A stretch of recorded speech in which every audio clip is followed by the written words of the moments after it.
The city buzzed with the pulse of 1,000 lives rushing past each other, strangers brushing shoulders. Taxi horns blaring, cafe doors swinging open and shut like metronomes keeping time to the rhythm of life.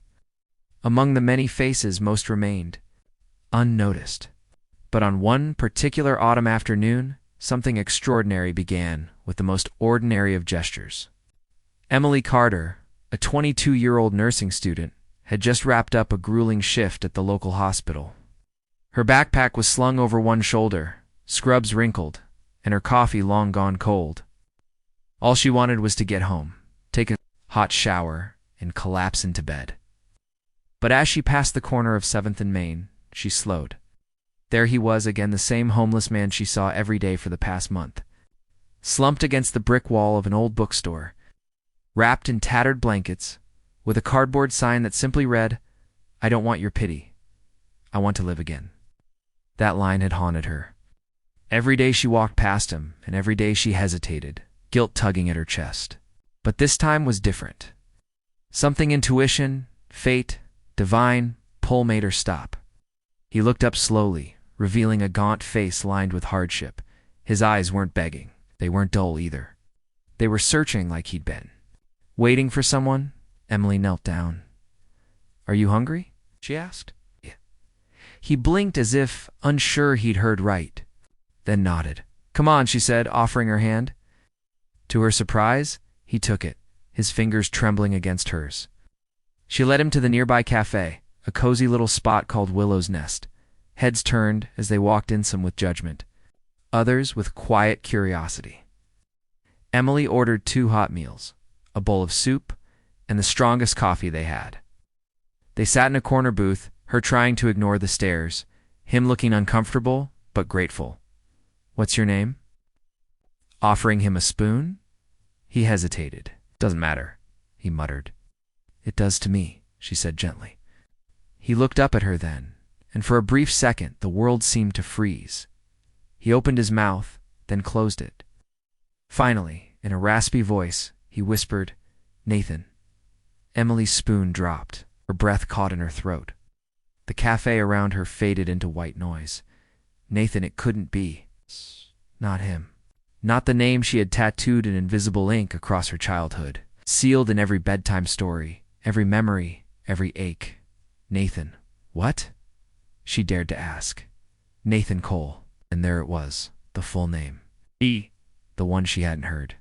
In 15 years, her heartbeat pounded like a drum. Eyes welled. "You're Nathan Cole from Greenfield?" He looked up sharply. "How do you?" Emily reached into her backpack with shaking hands and pulled out a worn photograph. A girl of 7 stood smiling beside a teenage boy in a faded leather jacket, their arms around each other, the wind catching their hair. She laid it on the table. His hands trembled as he picked it up. "That's me. And you're Emily," she said, voice cracking. "I'm Lily Carter's daughter." He looked like he'd seen a ghost. "Lily," he breathed. "That means you're my Uncle Nathan." Silence. Silence thundered between them. The cafe grew distant. He stared at her, horror and hope warring in his expression. "But they told me you died," she said. "That you went missing after the accident?" Nathan lowered his head. "They were supposed to think that?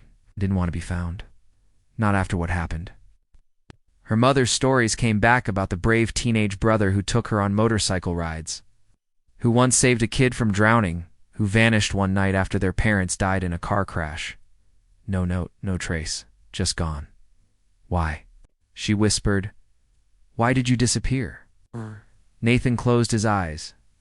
"Because I caused the accident." Emily blinked. "What?" "That night, I was supposed to drive. I begged Dad to let me take the wheel. He said no. I got mad. We argued. Made him angry. Distracted. We crashed. They died." His voice broke. "I lived. But I wished I hadn't. So I ran." Emily felt tears sliding down her cheeks. "You were a kid. You didn't kill them." "I did," he insisted. "Every day, I've lived with it. I punished myself. I became. This," he gestured at his ragged clothes. "I lost everything. Emily reached across the table and gripped his hand. Not everything. You still have me. Nathan looked up, tears spilling freely now. You don't hate me? No. I've always wanted to know what happened to you. I thought you were dead. But you're here, and that's enough. For the first time in years, Nathan smiled. It was small, fragile, but real. They sat there for hours, talking, remembering, crying. Emily learned about his years on the streets, the places he'd been, the kindness and cruelty he'd seen. And Nathan learned about his sister Lily's battle with cancer, her passing 3 years ago, and how Emily had searched for answers about her lost uncle since. When the cafe finally closed, she stood and said, "Come home with me." He shook his head. "I can't. I'm not." "Ready then? Let me help you get ready, please. You don't have to do this alone anymore." He stared at her, torn. Then slowly he nodded. As they stepped into the night, Emily felt the weight of destiny lift slightly. Maybe she hadn't just saved a man from hunger. Maybe she had pulled a soul back from the brink. But she also knew this was just the beginning. The past had come. Back but healing, it would take more than one warm meal and a conversation. It would take truth, redemption, and perhaps even danger. Because some people wanted Nathan to stay and they would stop at nothing to keep the past buried. Emily never imagined that a simple act of kindness would unlock a door she thought had long since rotted shut. Bringing Nathan back into her life wasn't just an act of compassion, it was a collision course with everything she thought she knew about her family. That night, Nathan stayed in the small guest room of her apartment, freshly showered, wrapped in clothes she'd borrowed from a neighbor. As he slept, curled up like a man not used to the comfort of a bed, Emily stared at the ceiling, heart pounding with questions. The next morning, she made him pancakes and tea, and they sat on the floor like they used to when she was a child. Nathan seemed lighter, though his eyes still held shadows that hinted at years of regret and something else, fear. Over the next few days, Emily helped him get a new ID, gently encouraged him to shave, and reintroduced him to a world he had long since abandoned. But every time she mentioned the past, specifically that night, the crash, he froze. Then, on the 7th morning, Nathan's hand trembled as he gripped a chipped mug. "Emily," he said quietly, "I need to tell you something I've never said out loud." She nodded, sensing this moment had been building like a storm cloud. "It wasn't an accident," he whispered. The words sliced through the air like a blade. "What do you mean?" she asked, her voice barely audible. "That night, it wasn't just an argument or a distraction. Someone tampered with the brakes." Emily blinked. "What?" "I found out months after. When I went into hiding, I ended up working odd jobs. One day I was helping at a scrapyard outside Lincoln and saw a wrecked car brought in, exact same model as Dad's. I couldn't help but look. Curiosity, I guess. I asked questions. One of the mechanics told me that model had been recalled for faulty brakes, but our car had already been cleared. So I started wondering. I tracked down a friend who worked at the police impound. He risked his job and let me see the accident report. The brakes weren't faulty, they were cut." Emily's blood ran cold. "But who would do that?" Nathan's face twisted. "That's what I tried to figure out. But every time I got close to an answer, something bad happened. I got jumped in an alley. I got fired from a job out of nowhere. It was like someone was watching. Eventually, I got scared. I thought maybe whoever it was wanted the whole family gone, so I disappeared to protect you and Lily." Emily felt the room tilt.